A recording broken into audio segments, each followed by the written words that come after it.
From Illinois Public Media News, this is 217 Today. I'm Kimberly Schofield. It's Friday, August 9th. Coming up, we'll learn about a measure in Illinois that would transform how the state funds higher education. That story in just a few minutes, but first, these headlines. The Illinois State Fair is underway in Springfield, and some top officials are urging you to try it. Alex Degman has more. Without further ado, let's cut the ribbon and open the gates on the 2024 Illinois State Fair. Governor J.B. Pritzker says the State Fair is one of his favorite events of the year. We get to celebrate our state, our people, the great food. The Springfield Fair drew more than 700,000 people last year, but attracting people from Chicago who can choose from dozens of summer festivals and the Wisconsin State Fair in Milwaukee can be a challenge. Attorney General Kwame Raoul from Chicago says the food alone is worth it. I'm trying to, be careful about my diet, but coming down to the State Fair is a time when I can just let my hair down, so to speak, not literally. The Illinois State Fair runs through August 18th. I'm Alex Degman. Governor J.B. Pritzker has signed a trio of bills designed to protect access to reproductive health care in Illinois. One measure guarantees the right to life-saving care, including abortions, even if federal protections get rolled back. Another doesn't allow local or state agencies to share any information with another state that wants to prosecute someone for coming to Illinois for an abortion or gender-affirming care. Pritzker says measures like these are important post-Roe. These laws were crafted to shield Illinoisans from future attacks by the U.S. Supreme Court and other bad actors who will attempt to impose their backward ideology on the rest of us. The third new law guarantees people can't be discriminated against in housing, employment, or public accommodations because they've had an abortion, IVF treatments, and more. Some Illinois delegates say they're thrilled to see Democratic presidential nominee Kamala Harris pick Minnesota Governor Tim Walz to be her VP. Tessa Weinberg reports. Illinois Federation of Teachers President Dan Montgomery says he likes how Walz, a former teacher, connects with Midwesterners. He did a great job of speaking progressive values to sort of middle America. The Harris-Walz ticket, to me, is a sort of dream team for public education. Chicago Teachers Union President Stacey Davis Gates touted Walz making school meals free for Minnesota students. It means that the least of these have an opportunity to have their needs met in the type of America that Harris and Walz are leading. The union's members are already campaigning for Harris in Michigan. Tessa Weinberg, WBEZ News. Tongue tie release is a medical procedure that involves cutting the thin tissue that connects the tongue to the bottom of the mouth. The procedure can help certain babies with breastfeeding, and some say it prevents future problems with sleep and speech. But a new report by the American Academy of Pediatrics found that tongue tie surgeries may be overused for babies. Side Effects Public Media's Farah Yusri has more. Babies can be born with a tongue that's tightly tied to the bottom of their mouth, and in severe cases, it can cause problems with breastfeeding. A surgery known as a tongue tie release can help, but according to a new report from the American Academy of Pediatrics that represents more than 60,000 doctors across the U.S., the tongue procedure is overused. One survey found a more than 800% increase in the number of tongue tie surgeries between 1997 and 2012. But the Academy's report says evidence suggests that only a small fraction of babies actually need the surgery. The Academy recommends that families work with healthcare professionals like feeding therapists and lactation experts who can help with the early days of breastfeeding before turning to the procedure. I'm Farah Yusri. Side Effects Public Media is a health reporting collaboration of NPR member stations across the Midwest. It's based at WFYI in Indianapolis. Still to come, we'll learn about a measure in Illinois that would transform how the state funds higher education. That story is coming up next on 217 Today. Next time on the 21st show, the Illinois State Fair is underway for another year. We'll hear from the fair's manager and the director of the Illinois Department of Agriculture. Plus, Vice President Kamala Harris has a running mate. We'll talk about it with our Washington correspondent, Linda Kenyon.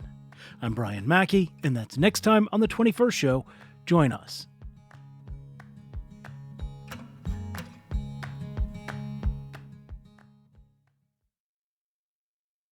You're listening to 217 Today. I'm Kimberly Schofield.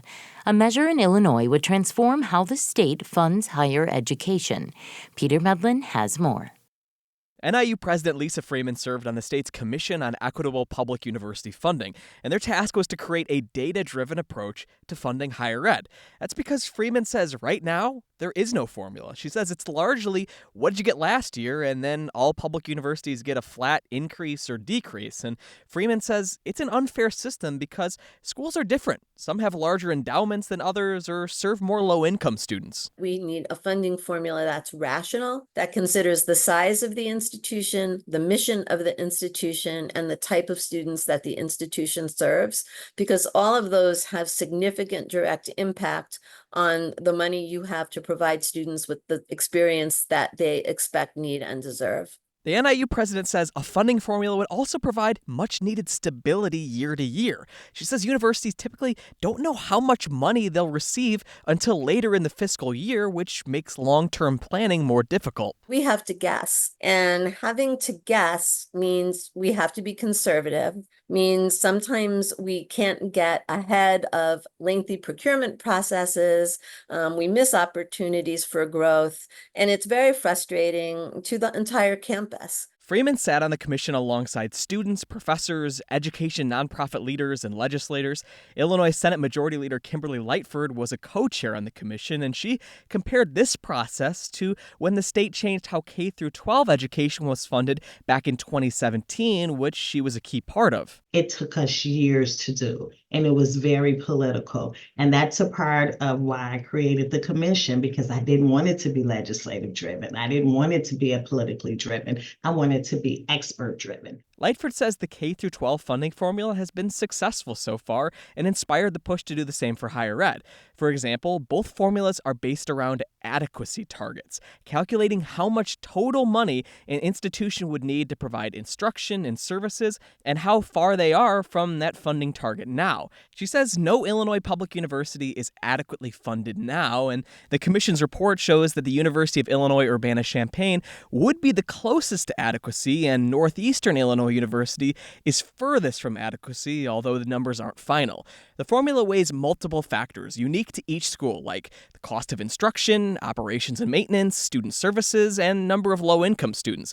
Lisa Freeman says it also considers the university's mission, like NIU's. We have a distinct identity of combining access with a strong research mission. Our research mission requires investment, and supporting students who come from underserved communities requires an investment. Speaking of investment, Senator Lightford's new bill requests a lot of additional higher ed spending. Our new formula add $135 million new dollars a year for the next 10 years.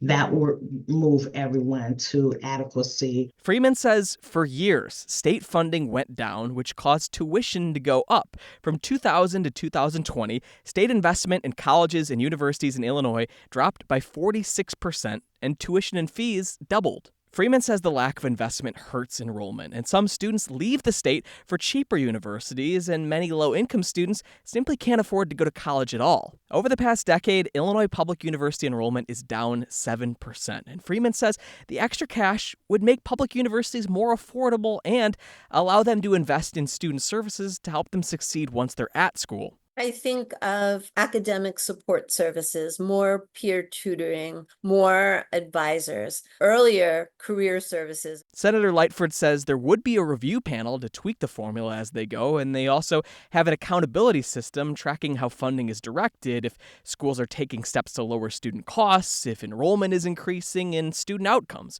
And she says the bill's now filed, but the work isn't done yet. They hope this new bill and a new way of funding higher ed marks a new era for Illinois public universities, one that's more affordable and more stable than the past few decades. I'm Peter Medlin. And finally, in your forecast, meteorologist Andrew Pritchard says today will be sunny with a high of 75 degrees. That's it for today. 2 in 7 Today is produced by Stephanie Mosqueda. Reporting today contributed by Alex Stegman, Tessa Weinberg, Farah Yusri, and Peter Medlin. Music by the Kilbourne Alley Blues Band. Reginald Hardwick is our news director. I'm Kimberly Schofield. 2 in 7 Today is a production of Illinois Public Media. Thanks for listening, stay safe, and we'll talk to you again on Monday. Have a great weekend.